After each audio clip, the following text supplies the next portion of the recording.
Video ini dibuat untuk menyelesaikan salah satu tugas mata kuliah profetik dengan dosen pengampu Bapak Dr. Maimun SHI MPDI. Sebelum kami masuk ke pembahasan yang lebih lanjut, izinkan kami memperkenalkan diri terlebih dahulu.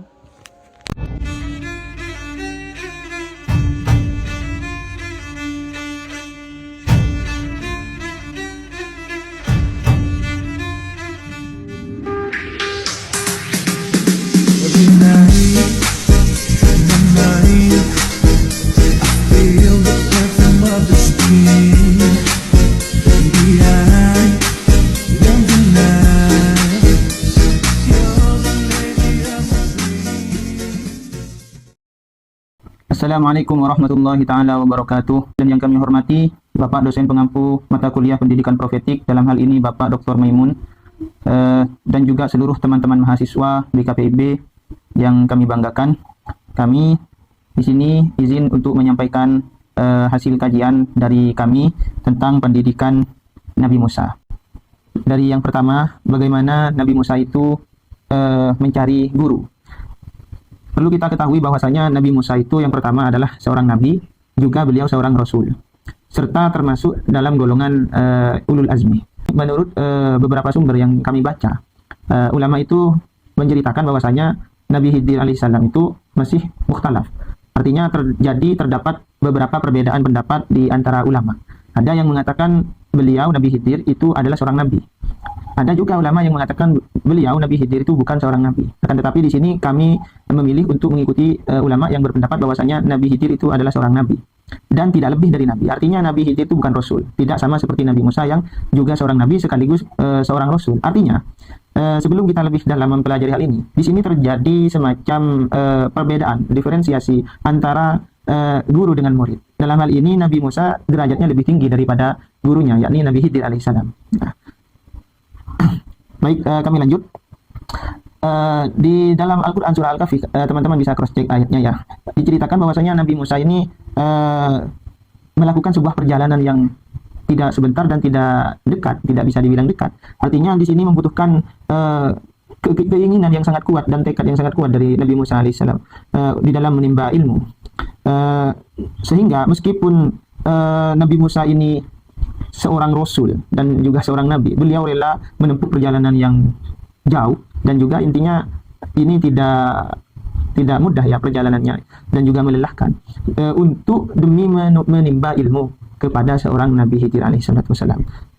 Diceritakan di situ bahwasanya sebelum Nabi Musa itu bertemu dengan Nabi Khidir, beliau melakukan sebuah perjalanan panjang yang akhirnya karena ada satu sebab, yakni bekal yang oleh asistennya itu dibawa ternyata terjatuh.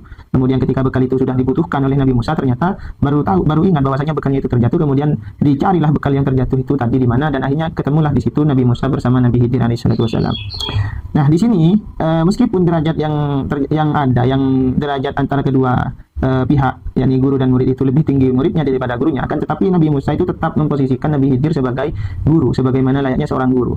Nah, akan tetapi meskipun Nabi Khidir itu tidak melebihi derajatnya Nabi Musa, Nabi Khidir justru oleh Allah diberikan keistimewaan yang berupa ilmu, dan ilmu itu belum dimiliki oleh Nabi Musa. Sehingga di sinilah terjadi bagaimana proses transfer of knowledge-nya. Nabi Musa berguru kepada Nabi Khidir alaihissalam.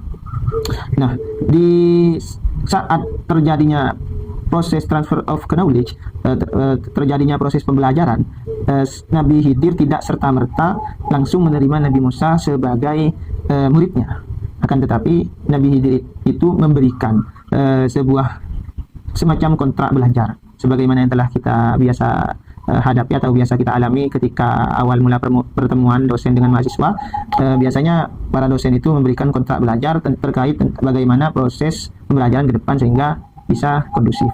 Nah, di situ Nabi Khidir memberikan semacam peraturan yang tidak boleh dilanggar oleh Nabi Musa. Akan tetapi ketika proses pembelajaran berlangsung, Nabi Musa beberapa kali terdapat pelanggaran dari Nabi Musa yang berupa menanyakan hal-hal yang dilakukan oleh Nabi Khidir yang seharusnya itu tidak boleh dilakukan.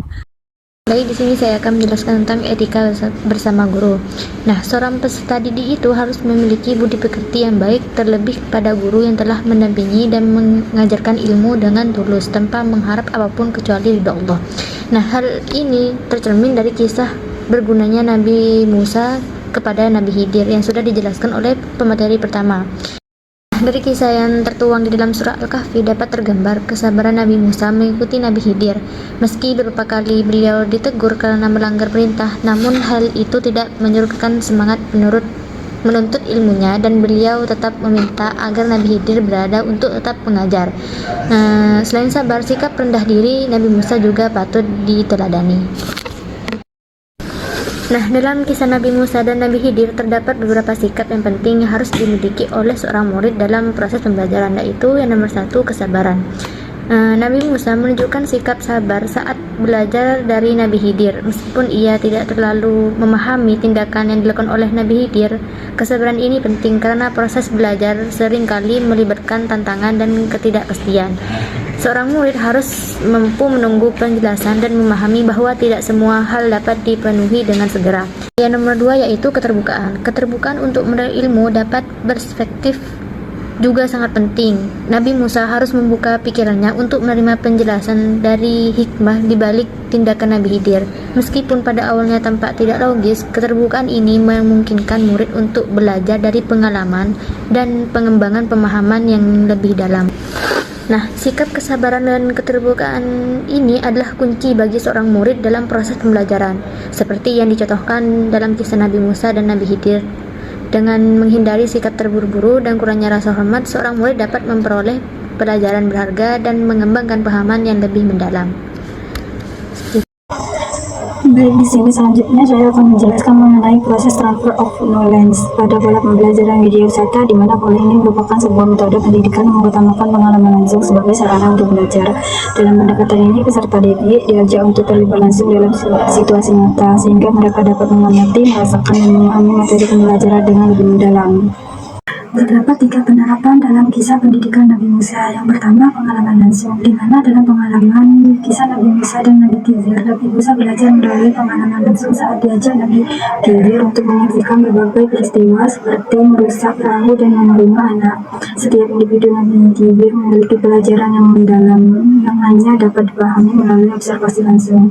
Yang kedua, memudahkan memahami dan melihat dan mengalami situasi nyata. Siswa dapat memahami konsep dan nilai yang diajarkan dengan lebih baik. Misalnya, tindakan Nabi Khidir yang tampak aneh pada awalnya mengajarkan Nabi Musa tentang hikmah di balik setiap peristiwa yang tidak selalu terlihat secara langsung.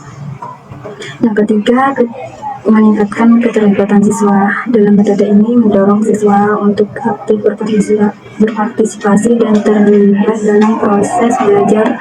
Ketika siswa terlibat dalam kegiatan yang menarik seperti observasi dan diskusi, mereka lebih memotivasi untuk belajar dan lebih mudah mengingat informasi yang diperoleh. Jadi dapat disimpulkan bahwa pada pembelajaran yang diterima Nabi Musa adalah dengan cara risa atau widyasata, di mana Nabi Khidir menyampaikan pembelajaran dengan mengajak Nabi Musa menyaksikan langsung peristiwa-peristiwa yang terjadi. Nah, dalam metode ini lebih cepat ditangkap oleh peserta didik sebab di samping lebih menarik. Metode ini secara tidak langsung akan mengembangkan kemampuan peserta didik dalam memahami pembelajaran secara mandiri. Pola belajar seperti ini digunakan oleh lembaga pendidikan modern. Baik, sekian penjelasan dari kelompok kami. Kurang lebihnya mohon maaf. Wassalamualaikum warahmatullahi wabarakatuh.